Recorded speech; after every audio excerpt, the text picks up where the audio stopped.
Dimp Digital presents Idle Game Chat.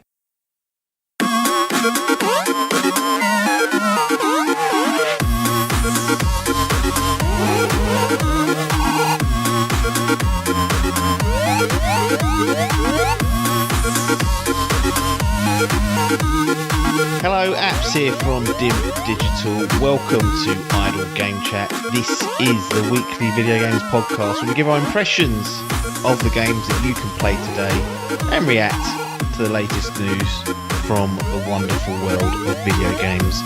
We are here every Monday on your favourite podcast app and YouTube, absolutely free. This week, I am joined by the former one-time Dimp Digital Gaming Quiz champion. It's Pac-Man himself. It's Tom Adcock. How's it going? It's going good. You're sort of really having to sort of go back through the years to say that little intro. Need something else on my resume. Well, I was actually going to ask you, do you feel like you should have won more here at Dimp Digital? Because I look at the itinerary, I see it's you that's on as the guest. I go, okay. I go and grab all the accolades, and all I see is a one-time quiz champion, which many are saying is a fluke. And the pedigree that comes with the experience that you've got, should that be a better resume, a better CV that you're being presented with to the fans? It should be, mate, but also results don't lie. I'm fucking atrocious, so probably not, if I'm honest. Maybe I've been around a long time, but I feel like I'm a punching bag, like very much a journeyman fighter, just sort of getting my face punched in, turning up, doing it all again. Sort of like, right, what's going on? Well, it's tough because I may have oversold you to the rest of the Dimp clan. I was like, look, this guy knows his stuff. He's been around a long time, and thus far all they've seen really is one quiz win and a meltdown in the Grand Prix last year, where about 15 games were subbed out and it ended up on minus points. Oh no, the real worries as well. I think is it Adkins or Hall? I think Adkins has always been on the winning side. It sort of gets no one really sort of brings it up. I'm the exact opposite. It's yin and yang. I've always been on the losing side. So yeah, so I'm a real curse as well. So well, maybe you won't get a team victory under your belt. I don't normally read those off, to be honest, because I kind of think the captains or the people in the championship game deserve that accolade. But the Grand Prix is its own beast, so you could come off and win that. But yeah, I've put some effort in this year, and I said it last year though. I was gonna try and get those windows and make the moves when it's necessary, and I blow it every time. Yes. So I'll try and be better this time. Yeah, well, we'll see how you get on, and we'll definitely check in as the year develops. Games have already started coming out, and we're going to be treated to a few more before the summer, I guess, and before the transfer window kicks off, even in March. But this week's show, we've got a couple of games at least to be talking about, and there may be another little quick subject at the end. But before we get into any of the details, Idle Game Chat can be supported on Patreon if you go to patreon.com/idle game chat if you want to put hand in pocket. You can also subscribe to the Twitch channel, twitch.tv/Dimp Digital. If you got Twitch Prime, you can chuck a freebie there. The money is being reinvested in new equipment for people, so Adcock might get a new microphone. I mean, he's just got new super fast internet. That's not quite paid for by Dimp, but could have been subsidised if he put a claim in, missed out.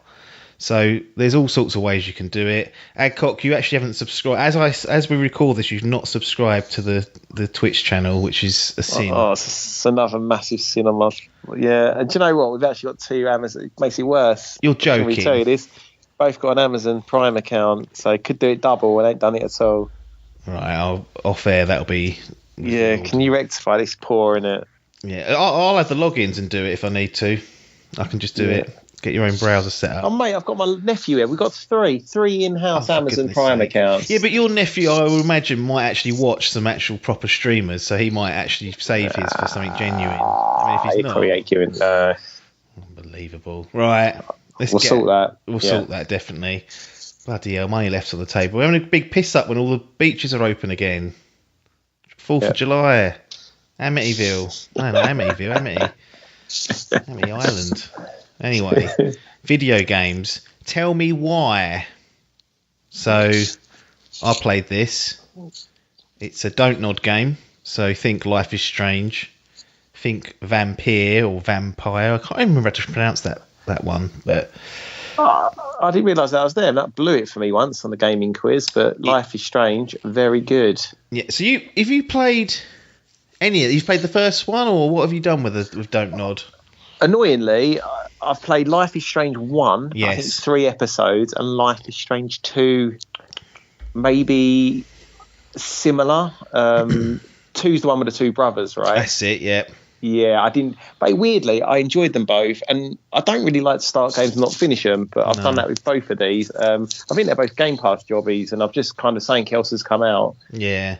Yeah, but really enjoyed them. They're decent. Yeah. Well, Tell Me Why was a Game Pass jobby, and it was kind of tabled as like it's an Xbox exclusive as we speak. I mean, it's on PC as well, but you can only get it on that system, and it was on Game Pass, and it was Dontnod, and I've played pretty much everything since Life is Strange. So I've done Life is Strange 2, is it Beyond the Storm, I think the prequel's called. That wasn't even Dontnod, but that was still in that series. So the only one I haven't done is Twin Mirror, which has got a bit of a lukewarm reception. So that went from purchase sort of early doors to, well, it's got to wait for Game Pass now or something similar.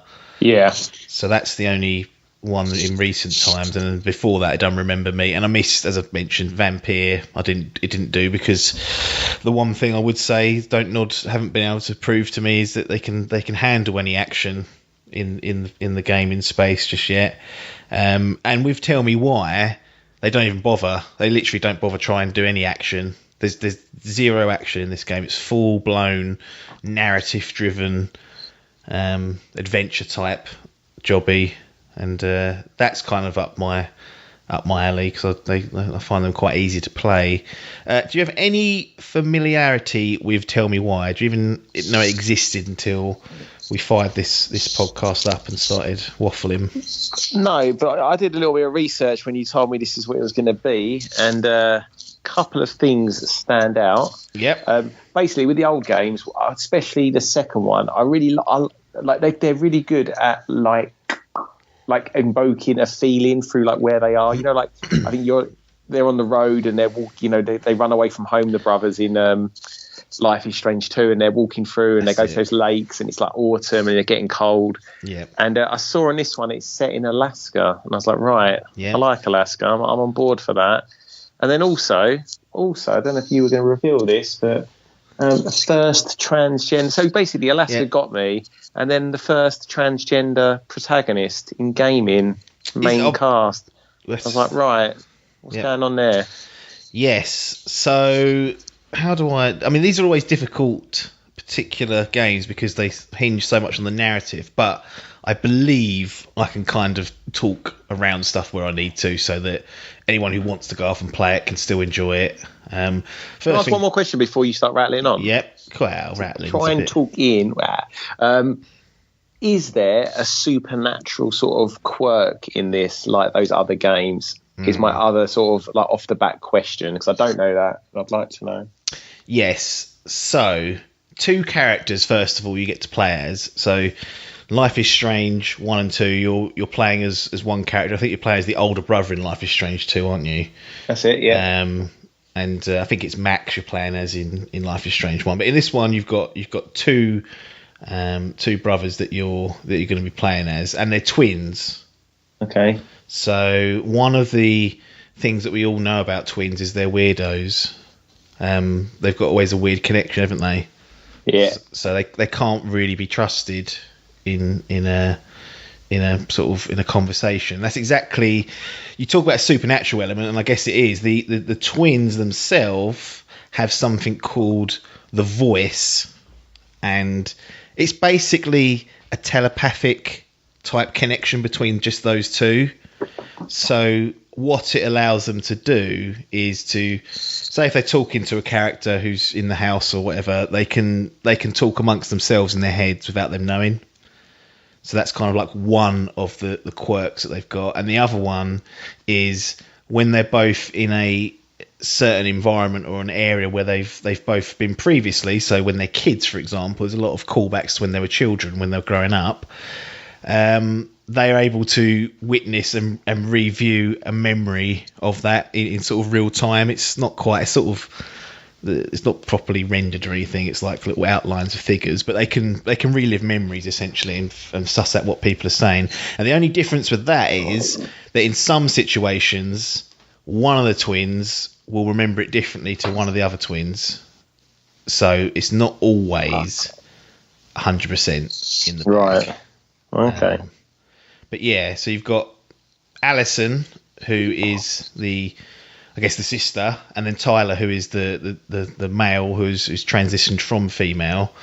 And I'll set up exactly what happens because it's pretty much in the opening scene. Tyler has spent the last 10 years in like a juvenile detention, I guess it is, or some sort of social or care or maybe enforcement care, because when they were kids 10 years ago, the mother ended up dead and Tyler was kind of blamed for it in one way or another, basically because he admitted to it. So you play as both these characters as they kind of reunite properly for the first time since that event. And really the crux of the game focuses around those two. It focuses around Tyler's transition as well, and how the community portray him now. Like he's gone away as this. It's like a small town. Like it's set in Alaska. This really small town, Delos Crossing, it's called.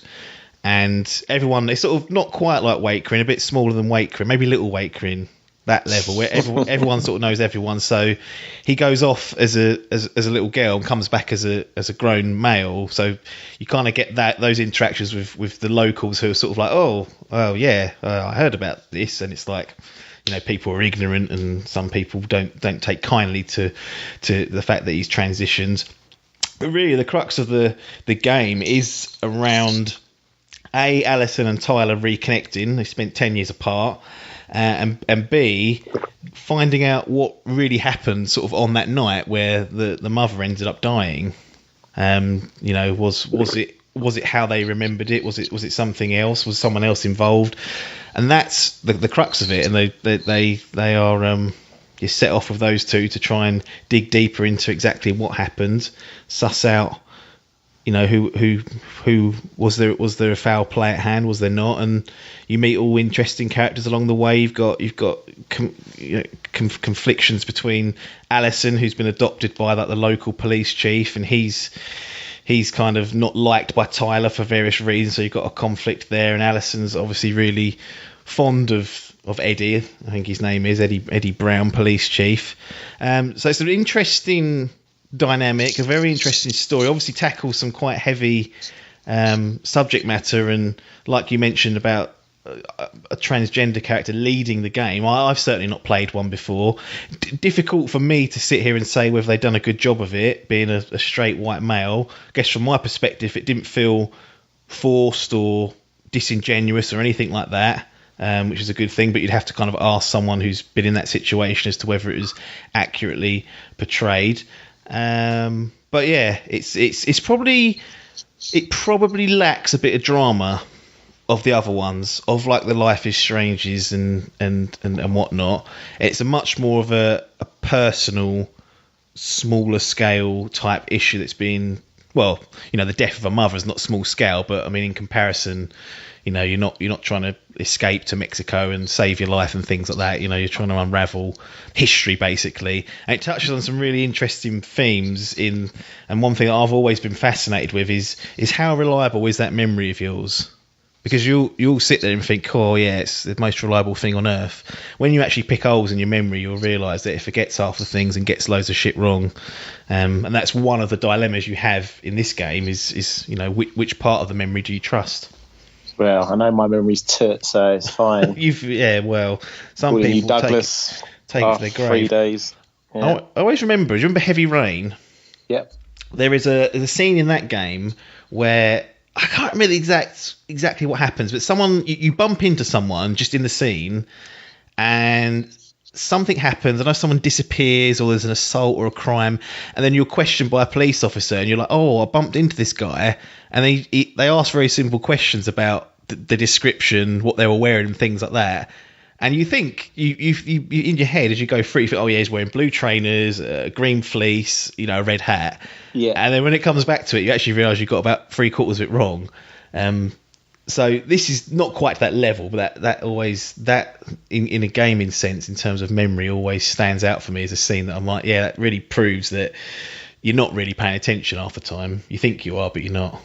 But how does that memory then play in it? Like, because I'm guessing they're both kind of unreliable narrators. Like, do you get to see like A and B and then the truth in the middle or something? Or well, no, you get to see A and B, and normally it's like Tyler's perspective and Alison's perspective are two very different ways, or two very different memories. Like, and it's normally about how people are portrayed. So it might be Eddie, for example. Tyler might have a very negative memory of Eddie in that he was shouting, he was an arsehole, he told him to, and things like that. Whereas Alison has a much more glorified and flowery, happy memory, and that actually Eddie was just trying to do what's right by them. And you don't ever get told what's right or wrong. You just have to choose between the two. And interesting. You choose the memory, and it can either increase like the bond between the twins or decrease, and that sort of plays out as the series goes on. There's 3 episodes. I should have said that at the start. 3 episodes. They're relatively meaty, sort of 2.5 hours long, maybe 3 hours. So they're not. They felt like they dragged just a tad sometimes, but because there's only 3 of them, you're not going to be having to give up a load of time. But yeah, there's you never really find out what the actual truth is. It's kind of like what you choose to believe more is the question, and you'll come up with some interesting answers for yourself. Okay, so I mean, to be honest, I'm assuming this plays very much like the sort of gameplay bits out of Life is Strange. Then, so you walk around in an environment and you're clicking on things, and I mean, there's not actually any action to go with. So I'm guessing, like, really the question is then on the story, like, where does this stand in that pantheon? I say pantheon. I think you played 3 games, but like, how does it stack up against their previous work? Yeah, it's not top of the pile. It's probably below the Life is Strange sort of 3 that I've played. Straight white man, Wakering, sort of small, closed-minded. That's it. Get exposed here to the other bits of the world and struggling. Yeah, I didn't like the subject matter. No, go on. Sorry. No, that it is kind of like that level of, like, it's just probably below Life is Strange. I think Life is Strange generally is better, not just because the stories are probably a bit more interesting. A lot more feels like it happens in those games, and you have in both an interesting mechanic to kind of gamify. Like, you can turn back time in Life is Strange 1 and fiddle with things, and in 2, although you don't have direct control over the younger brother, you can direct him to use his power that he's got, which is almost like telekinesis, isn't it? And whatnot. So you don't have that here. It's much more like Beyond the Storm, where it's not really a power as such. It's just the mechanic there to do the memories and to push along the story, I guess. So I think that's where it probably falls a little bit short, is that it doesn't quite have that hook that the other 2 have had, and because Beyond the Storm really was such a well done prequel, it really is so good to play that after playing the first one. This is coming in completely fresh. But it's having a stab at some, as I said, some really interesting subject matter, and I don't think even the most conservative of people will feel that they've had any of this rammed down their throat. It becomes across to me very natural, which I suppose is the aim of it, is not to make a big song and dance. It's like, oh, we're doing this, we're putting a spotlight on this character that hasn't had much spotlight previously, transgender, all that. It's just like, no, he just kind of exists in this world, and the best job they've done is making it feel like it's a completely natural, normal thing that's happened.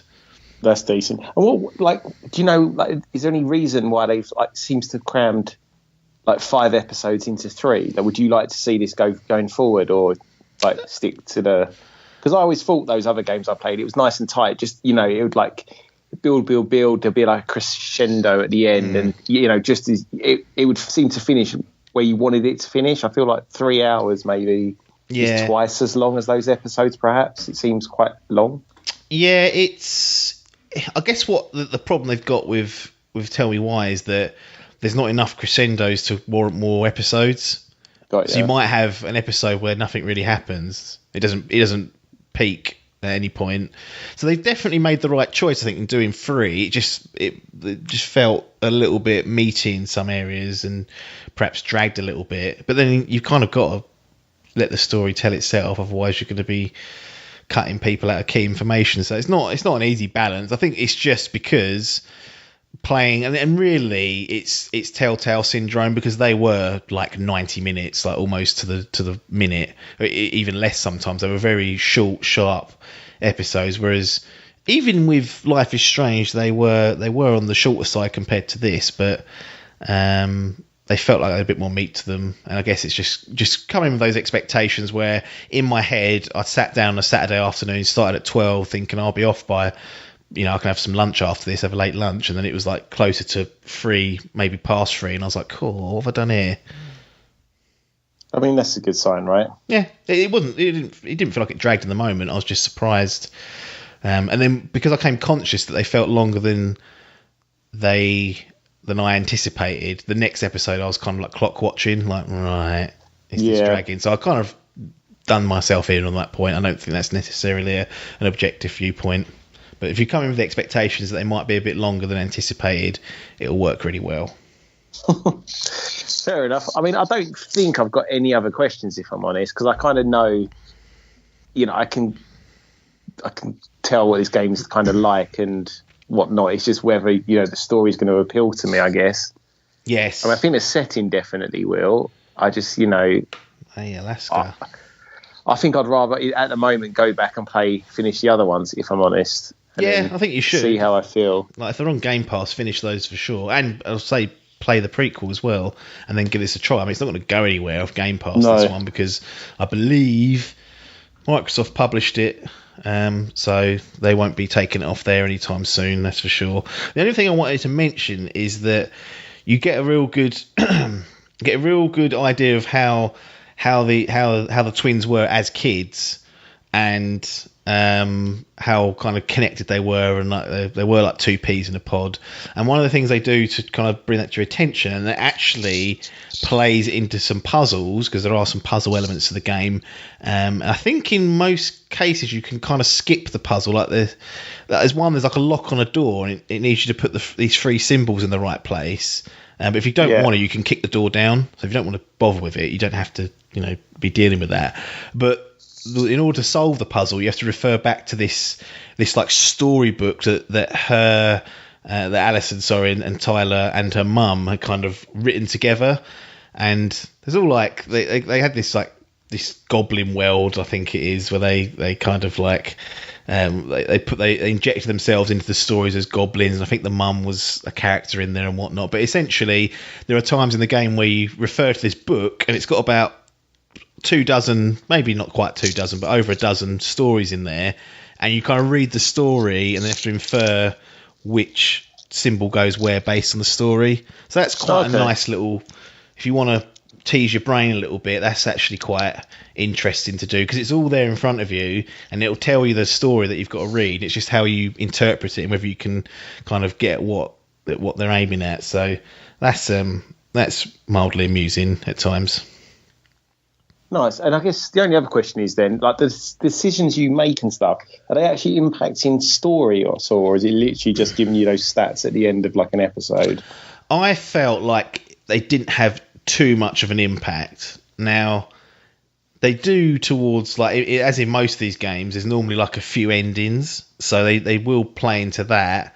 But I felt like episode to episode, I wasn't really feeling the impact of those. It was bringing up the stats, and they're obviously still very interesting to watch and look back at to see where you stand. But I didn't really feel like the decisions that were highlighted really had any long-term impact on like the next episode. But I guess the way the game's structured there is that does all calculate up into giving you a flavour of an ending that you've kind of crafted, I guess, based on your decisions, but not as impactful, I'd say, as some of the others. And again, that might be along with the sort of lack of the gameplay hook, be why it's not quite top of the pile for the Dontnod boys and girls. All right, then. And if you haven't got anything else to say, then let's score this bad boy. Yeah. Chalk it up. So tell me why. Easy one thumb up. No real point in trying to drag it out. It's a good but not great entry from Dontnod. I think if you're looking at who would enjoy this, if you've enjoyed the previous work of Dontnod, you're going to enjoy this because it's, you know, it has that same sort of flavour. And conversely, if you haven't liked the Dontnod games, then probably won't like this. I don't think there's much here to pull you back in. And if you're one of those people that are like, oh, it depends on the story, how strong that is, I'd say give it a go. I mean, if you've got Game Pass, it's a no-brainer. So it's not going to change your mind on these narrative type games. But if you're already invested in the Dontnods, then this is another one to put on your list and get to and get through and see the conclusion of. Nice. That's that. Tell me why. Worthwhile, one thumb up. Now, this is a big one because according to OpenCritic, which is what we use to score the Fantasy Gaming League, highest rated game of 2020, start of the new decade, pandemic, not ideal. But according to OpenCritic.com, this is the highest rated game of the year. So if you're looking at just aggregated scores from various outlets, Dimp not included, then Hades is the game to be going after. I played for this on PC, got my hands on it for £5 UK, thanks to a coupon on the Epic Game Store. Note, I had not purchased a single item from Epic before that. That was just from accepting the free games they give, basically. So I was pleased with that. I thought a £5 for a really highly rated game is a worthwhile gamble because it's a roguelike, and I haven't really got on with those in the past. And then I played through it, very much enjoyed it. It's the first time we've spoken about it, but I wanted to give the backstory because after I'd sort of got towards the business end, I said to you, this might be a game up your alley, and it's only on Switch and Windows as we speak. So you went for the Nintendo Switch version, but just out of the gate, it's come from a recommendation. It probably won't get looked at unless I'd put it on your radar. Have I succeeded in giving you a good recommendation, or have I blown it and now at the back of the pile when it comes to saying, oh, next game? I think you're tooting your own horn a bit there. I had actually seen it, mate. Seen the trailer, mate. Come on. I had. No, there's no fantasy list where this is on. I'll be honest. I had, in all honesty, I'd seen that because obviously I love the old Greek mythology. So somehow I got that. That's what I did. I saw great gameplay matched with Greek mythology. It's an easy one, isn't it? But yeah, I did see it, and then I saw it was all like that weird. What's it, like horizontal? It's not the word. Isometric type. Isometric. Thank you. I was like, what is this garbage? And I was like, new, bin that. And then then apps comes a knock in and bloody hell hounding me to play it. Well, downloaded it, left it there because the Switch was, doing the annual minimum 8 months collecting dust. Yes. And fight. By the way, actually, what the fuck is a roguelike? Every review for this says, or a roguelike. It's like a roguelike. I don't like roguelikes. What is that? A game? A type of? What is that? So, a roguelike, and this is according to, I think it's Wikipedia, is a subgenre of role-playing games characterised by a dungeon crawl through procedurally generated levels, turn-based gameplay, tile-based graphics, and permanent death of the player character on each run. Most roguelikes are based on a high fantasy narrative, but that's not the case here. So essentially, it's a game where you can do it in one go, but you go through the game, and the idea is to get from start to finish, or whatever checkpoint they've decided. If you fail, you lose a lot of your upgrades on your path. If you succeed, you retake some stuff back, but the next time you play it, it will be different in some way. So this is kind of fits the roguelike genre, because we'll get into it, because the level design and order changes as to the power up. So it's that sort of, it's like running into a brick wall, really. and it's whether you can handle the brick wall and whether the game makes it interesting enough. But that's kind of like a little Wikipedia whistle-stop tour of a roguelike. Got ya. Right, I'd never heard of that. So not like Demon Souls is sort of a similar kind of DNA, because you kind of you want a boss rush, don't you? You want to get to the end of the world, kill the boss, but the difference is that every time you do Demon Souls level, the enemies are in the same place generally, and the outcome is based on your skill and learning the patterns, whereas Hades is a little bit more dynamic, I guess. There are we'll get to the constraints because it's not completely procedurally generated, but it won't be different from run A to run B to run C probably. The combination will be different each time. Yeah. Nice. Okay. So based on that description, have you played any of these before? Bloody hell, no, mate. Literally, you take out the setting. Yeah. Then I ain't going nowhere near one of those games. That sounds like garbage, if I'm honest. They're very popular in the smaller sort of indie-based space. And I agree. I've got... I mean, Dead Cells is technically a roguelike. I ain't played that. I think Spelunky's generally considered one, because you keep having a go at that. But this is not a genre I particularly like the sound of, nor really have enjoyed previously. But given that we both played a fair amount of it, I'm willing to bet that the pair of us are quite liking this flavour of roguelike. Yeah, it's bloody good, isn't it? Yeah, it is good. We know you like the setting, like you've touched on it, Greek mythology, plays Zagreus. It's called Hades, so we know Hades is lurking, but all sort of like the main Greek gods are referenced. There's probably a few missing, but that's the style of it and the people you're going to meet. How did you like how these characters were portrayed? Because I actually thought the writing was very funny at times, and the voice acting's excellent throughout as well, which kind of brings it to life. But this might have been a bit of a different flavour of your Greek gods and your Greek mythology that you're used to. Yeah, they've done brilliantly, to be honest, because they've changed. How do you explain this?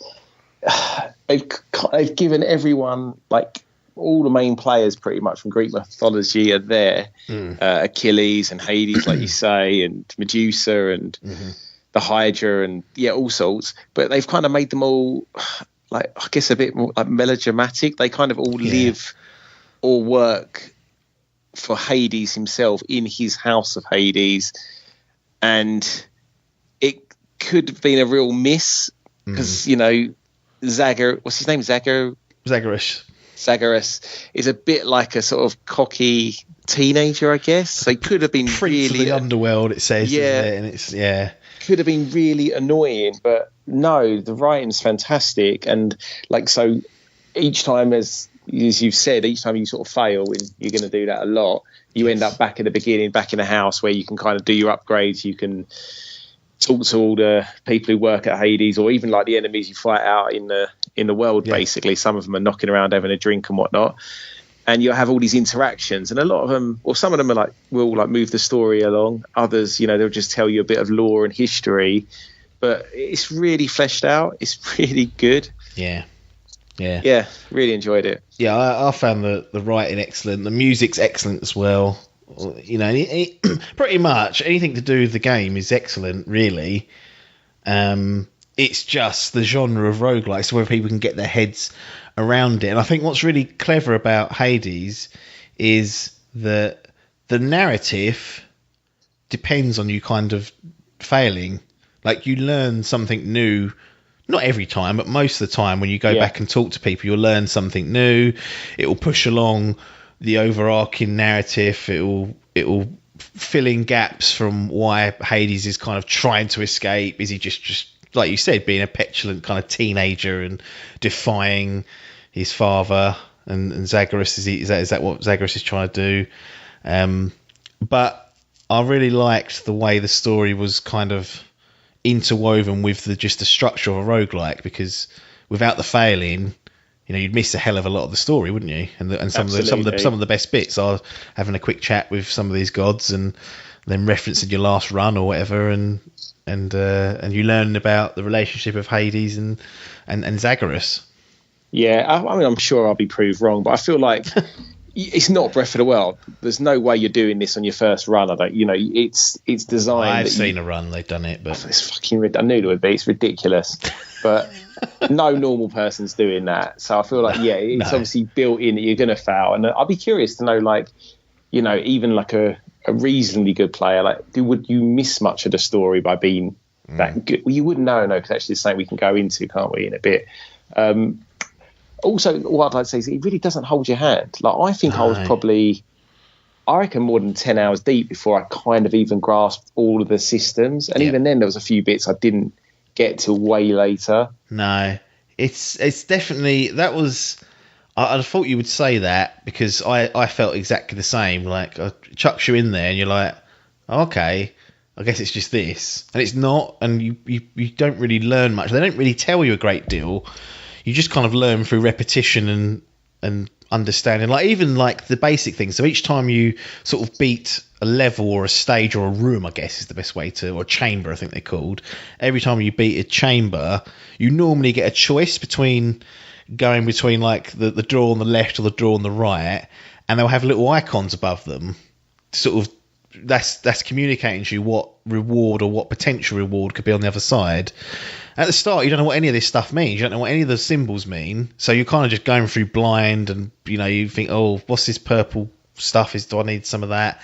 And over time, obviously, you learn exactly what each of these means. Some might be referring to a particular god. Like, one might be Ares' signal, and you'll be like, oh, I've got, and we'll go into the boons and whatnot in a bit, but I've got like a really good Achilles type, or not Achilles, 'cause he's not in it. Who's that one that floats about, that running bastard? Little light feathered. Oh yeah, I know who you mean. Who's that water one? We'll use him. Ares and Poseidon. Poseidon, thank you, mate. This is it. I don't know how much Poseidon's in. Yeah, he wasn't Jason the Argonauts, was he? So. No, he might have Poseidon's like defense, buff, and you think, oh, that'll go really well with Ares' like attack buff or whatever. So you'll choose that room, and it doesn't tell you any of this. Like, you just have to learn through playing the game. And I'm sure there's a fucking manual somewhere, help hidden away in the game. But you're correct. Like, it will not hold your hand. And if you're really stuck, I'd say just look it up and suss it out, because it will save you some time probably. But I never felt like I failed because I made the wrong decision. It was almost always because of my skill level or power level not quite being there. I never sort of took a door, then died two chambers later and thought, oh, it's because I chose Ares instead of Poseidon. Like, do you know what I mean? Oh yeah, no, not at all. I think you get, like, I know you're going to talk about the boon shortly, but yeah, I think sometimes, like, because obviously it is procedural, and you never know what you're going to get on that run. And there's a couple of times where I sort of felt like especially like going through my first, like getting towards the end of my first successful run, I knew like my preferred build, and sometimes those like power-ups just weren't coming to me, and that kind of pissed me off a bit, but that's kind of all part of it. Because obviously, as you've said, there's like, once you unlock the weapons, they're free for you to use whenever, like they're always there available. Yeah. And then certain things, like it's called the Mirror of Fate, right? There's power-ups there. So essentially, as you do runs, some power-ups will remain with you, and most of them are tweakable. Like, there's option A and B for almost all of them. Yes. But then on every single run, you'll get, as you've said, like a series of options that will lead to power-ups, and then there'll be drops randomly, or characters will come in to help. There's like a bunch of different things that then can like change your build for that run. And make it very, very different. Yeah. So the boons. So basically, there's no set pattern. I don't think, not that I could suss out, as to which god you bump into and what the boons are going to be. And each god, so Poseidon and Ares, we're using as our example. They each have their own set of boons, which is basically buffs. They might change the damage that you output on that particular run. They might add a deflective element to your dash. They might add something to your ranged weapon, which I can't remember for the life of me what it's called.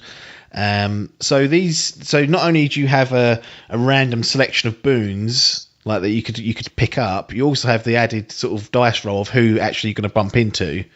And like you said, over time you'll probably learn to favour certain gods because they fit your play style. Like I found the deflecting elements really helpful for certain enemies because you could just sort of dash through and it'll deflect it. You don't take any damage.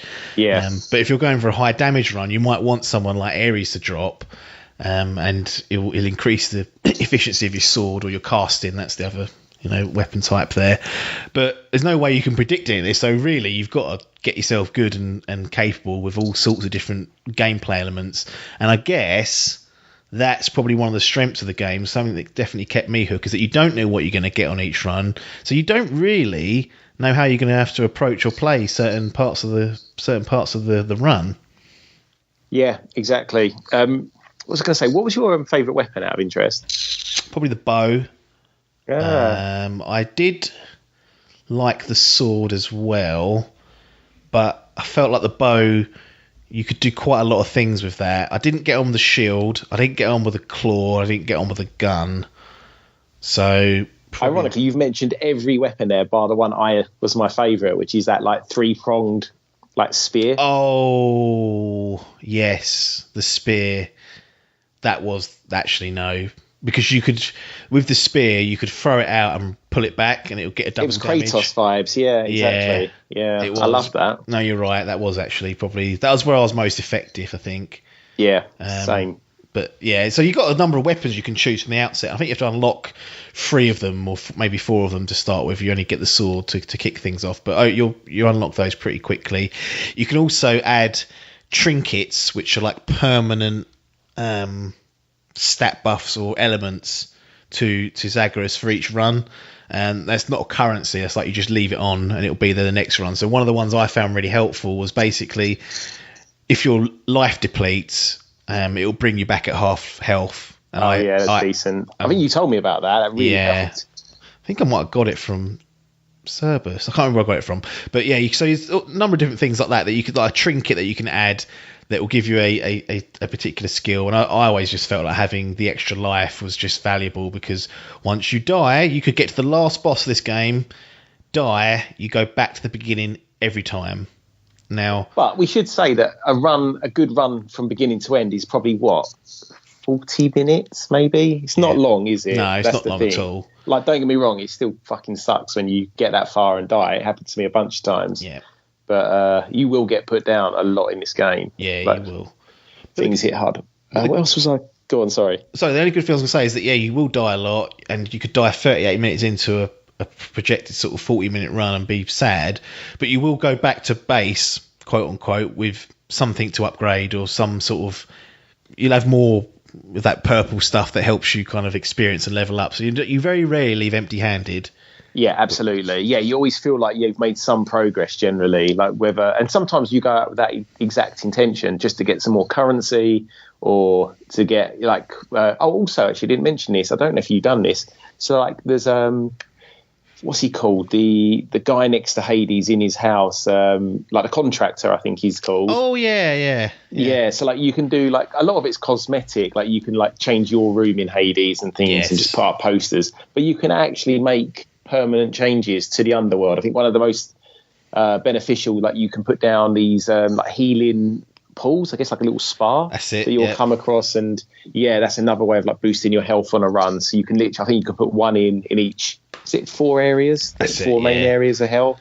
And so like that can be really helpful, and you can again do that by earning like currency essentially, and paying for these extra things to go in. So it's another thing you can do to, like, that's the thing. There's a lot you can do, or you can kind of you can leave, I guess, if you don't come across it. It's not the end of the world, basically. No. There's one of the, I can't remember which one it was now. Some real good perk I didn't find out until after I'd beat the game for the first time, basically, and I was like, oh, that would have been really handy.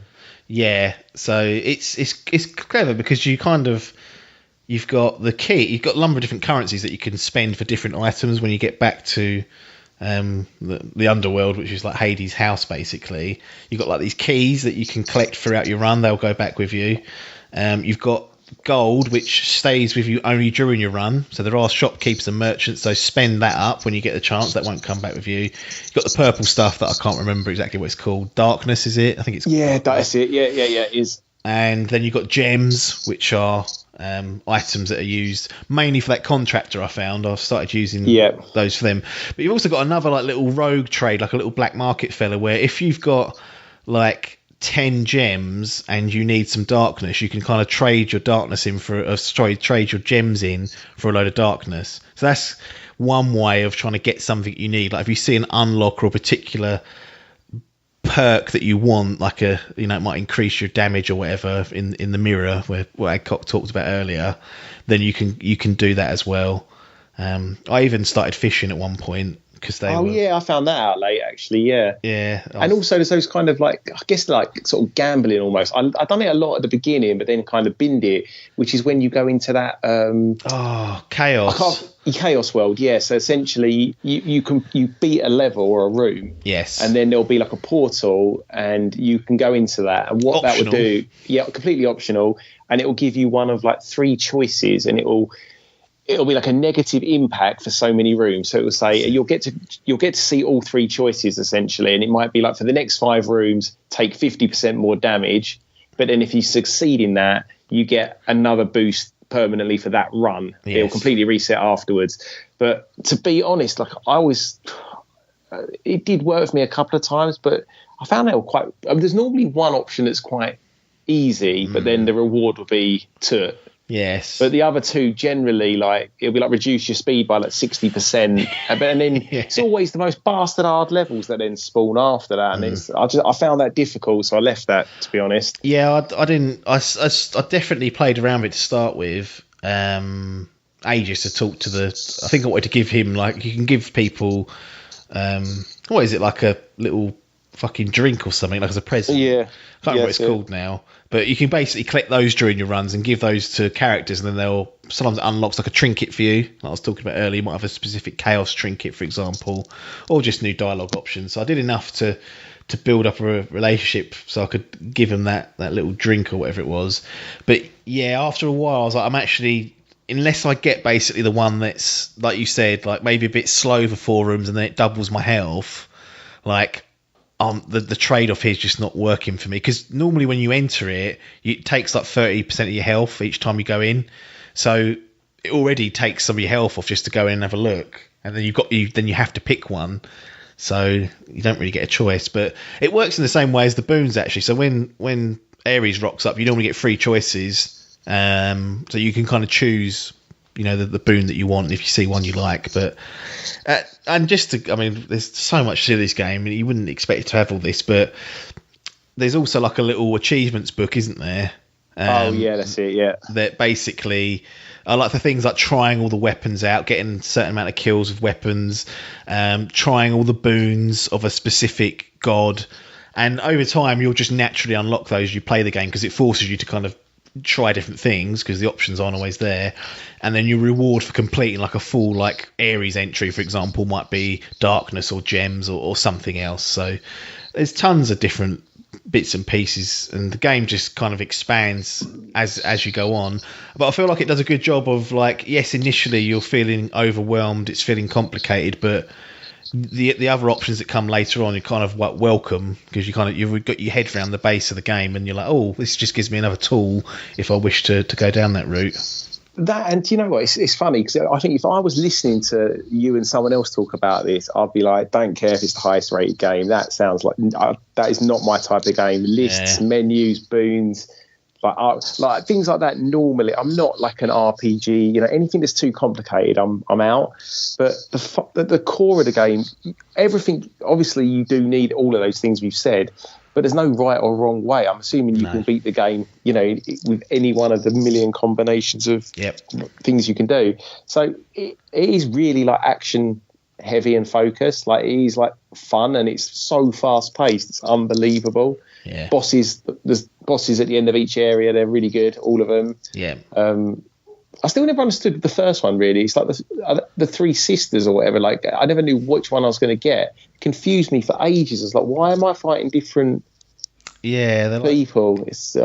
Never knew that. No, I think they're obviously like, they are sisters, but I guess they're like guardians of Hades. He's like, right, one of you go out and stop Zagreus from escaping. It's like, wow.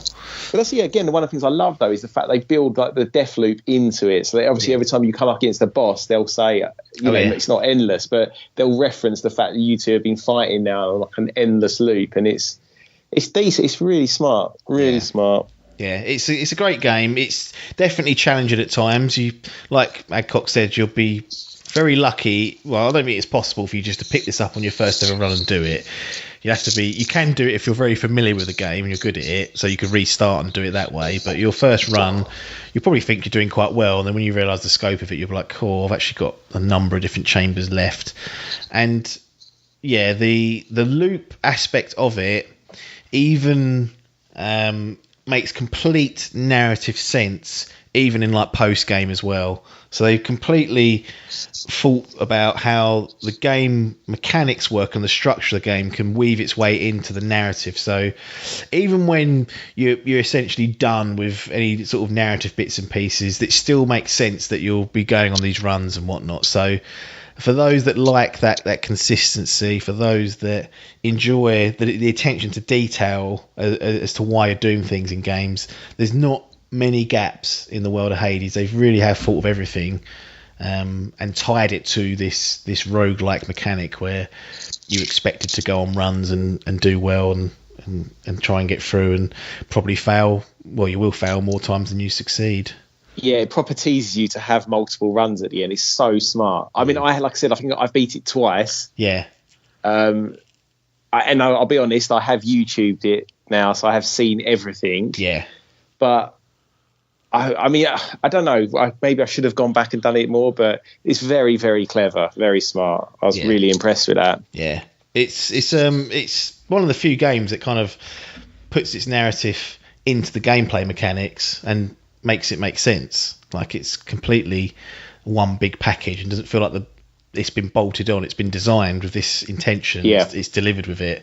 And like we haven't really spoke too much about the gameplay, but the action's fucking incredible, isn't it? Like it's great fun to go around the chambers and whatnot, but you know the action is where it's at. Exactly. I guess we should just like basically you'll walk into a room and there'll be like enemies there or they'll spawn, and you literally like dance around 1,000 miles an hour. Like it becomes so intuitive very quickly, but you're quickly identifying who you need to take out first, put them down, but then loads of other enemies will spawn in. Like it's brutal, mate. I don't know. Did you play on mouse and keyboard then? No, I plugged the controller in. Oh, right, yeah.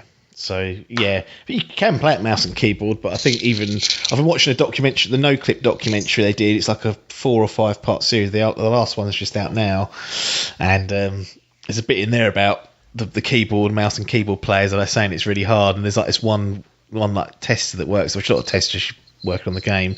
She's like, no, I find it really easy, and they're all like, well, we're fucking struggling. Mate, I had proper claw hands a few times playing it. I had to like shake it off. I was like, Jesus, this is taking it out of me. Yeah, it gets intense. It gets really intense at times, and the art style's excellent. Like, there's just so many good things about the game.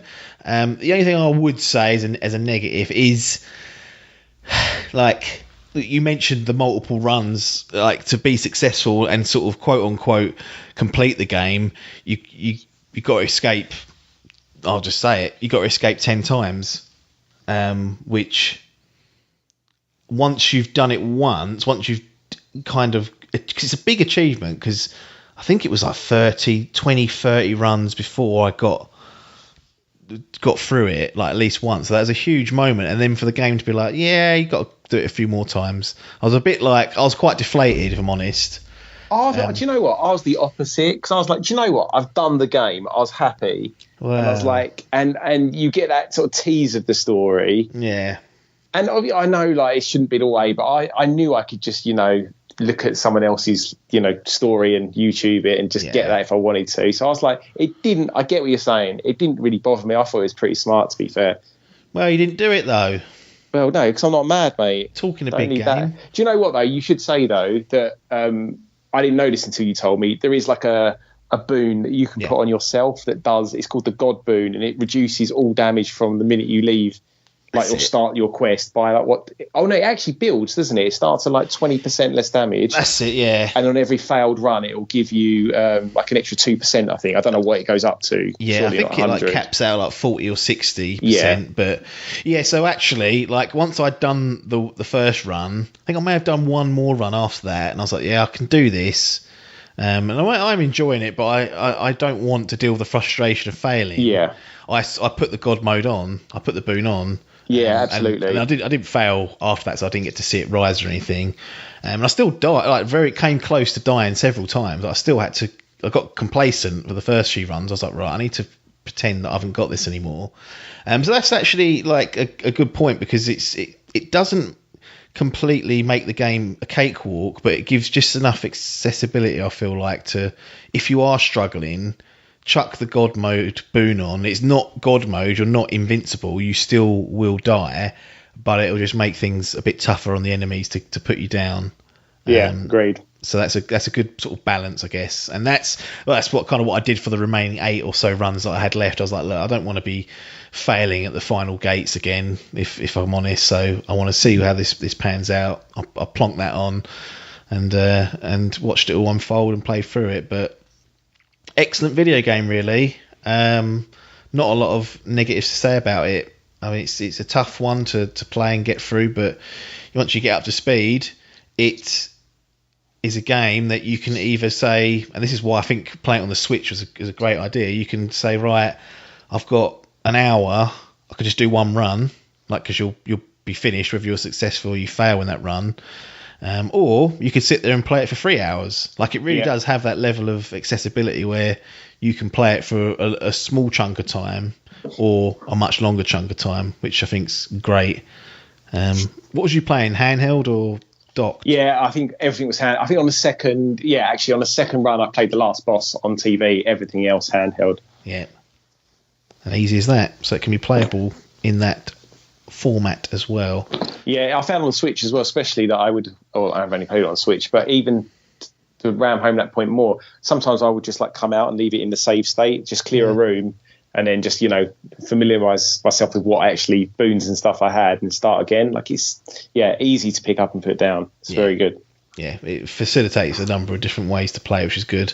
Right, I think that's all I've had to say on Hades. And if you had anything else, no, that's everything. Let's get to the scoring of it then. So, what say you, Hades Switch version? It's an easy 2 thumbs in it for me. No problems at all. Yep. I would say, well, it's only between 1 and 2 choices, 1 or 2.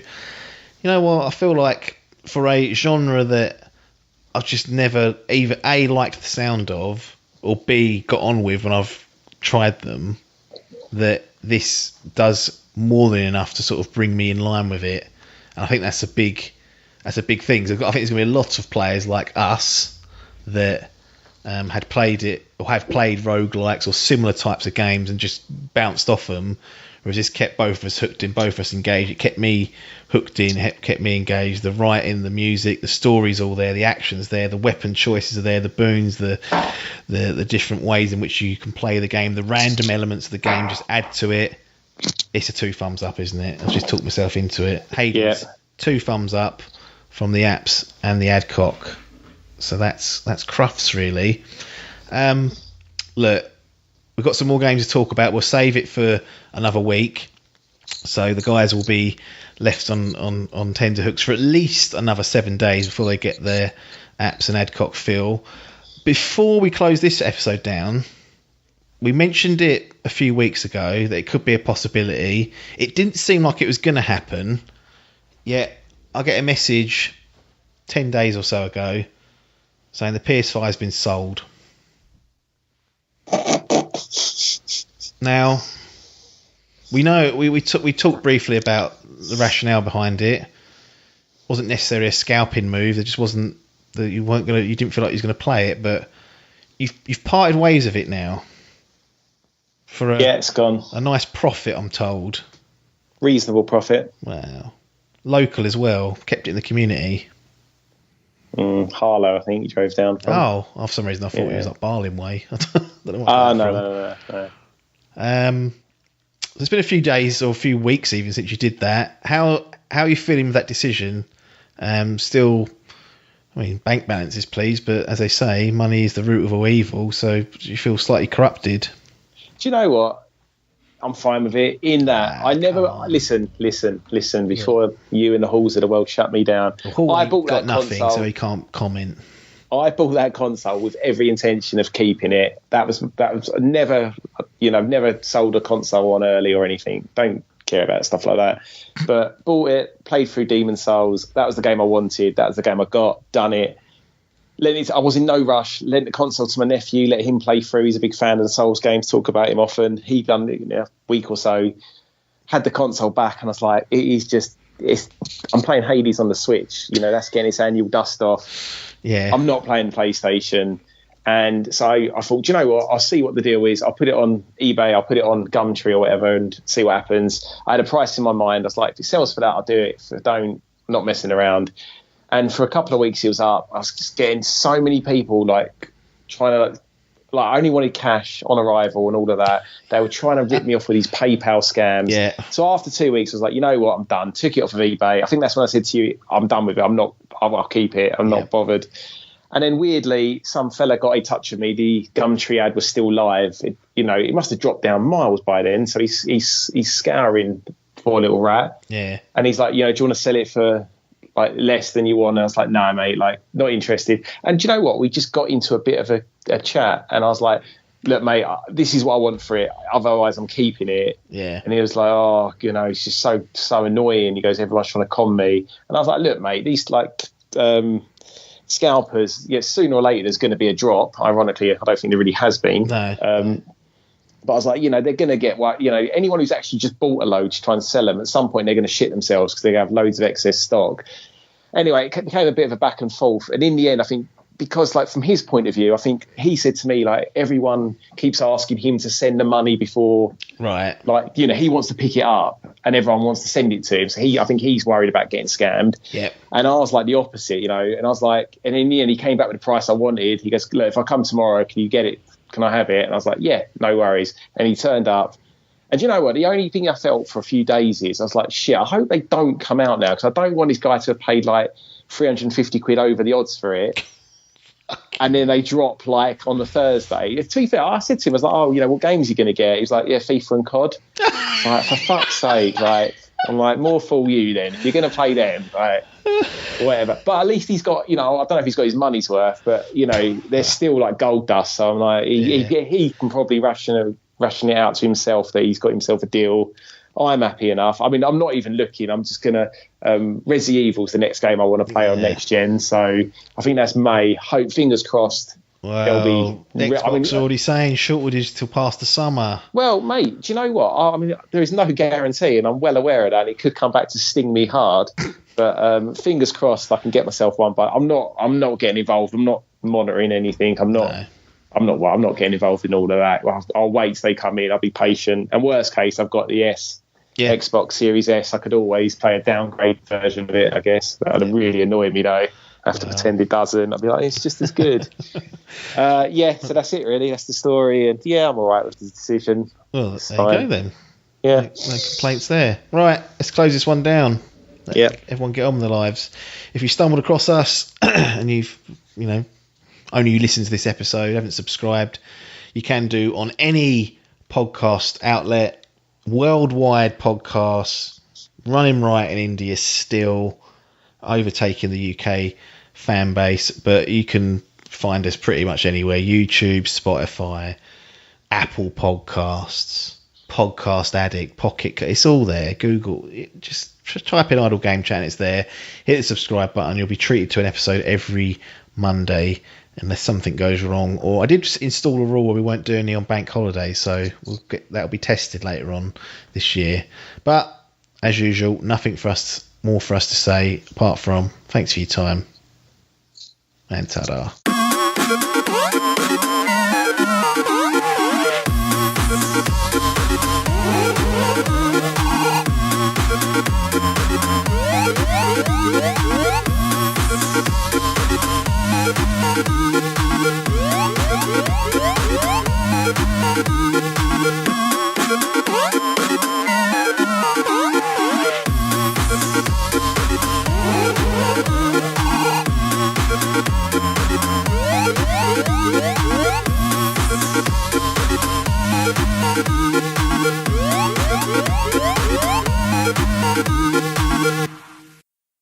This was a Dimp Digital production.